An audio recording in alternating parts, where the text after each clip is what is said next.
জগন্নাথ বিশ্ববিদ্যালয়ে আমরা যেতে চাই। এই মুহূর্তে সেখানে রয়েছেন আমাদের সহকর্মী আবির হোসেন, তার সাথে কথা বলবো। আবির, ৩০ ঘন্টারও বেশি সময় পেরিয়ে গেল, ৩৯টা কেন্দ্রের ফলাফল কখন নাগাদ আসলে শেষ হতে পারে এবং এখন পর্যন্ত কারা এগিয়ে রয়েছেন?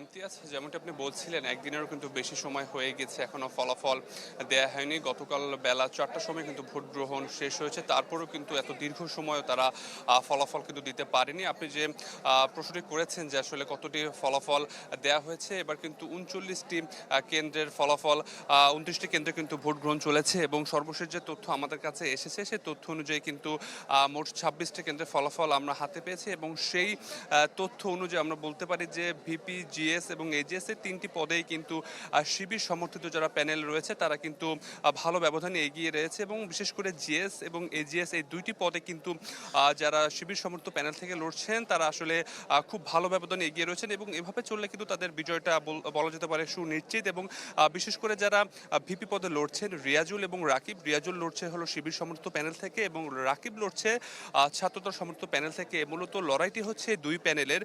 ২৬টি কেন্দ্রের যে ফলাফল আমরা হাতে পেয়েছি সেই অনুযায়ী কিন্তু রিয়াজুল মাত্র ৩৫১টি ভোটে কিন্তু এগিয়ে রয়েছে এবং এখন পর্যন্ত প্রায় ১৩টি কেন্দ্রে কিন্তু ফলাফল দেয়া হয়নি। ফলে ভিপি পদে আসলে কে জিতবে এখনো কিন্তু নির্দিষ্ট করে বলা যাচ্ছে না।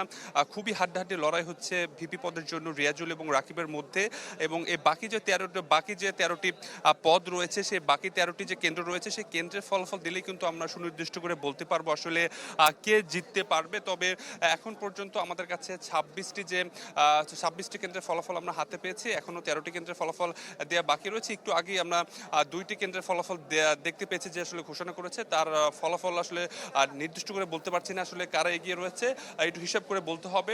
তো মোট আমাদের যে তথ্য রয়েছে ২৮টি কেন্দ্রের ফলাফল আমরা পেয়েছি আর ১১টি কেন্দ্রের ফলাফল দেওয়া বাকি রয়েছে। ইমতিয়াজ, মোটামুটি বোঝা যাচ্ছে যে হয়তো মাঝরাত হয়ে যাবে ফলাফল দিতে। অনেক ধন্যবাদ আবির হোসেন, জগন্নাথ বিশ্ববিদ্যালয় থেকে আমাদের সাথে যুক্ত হয়েছিলেন।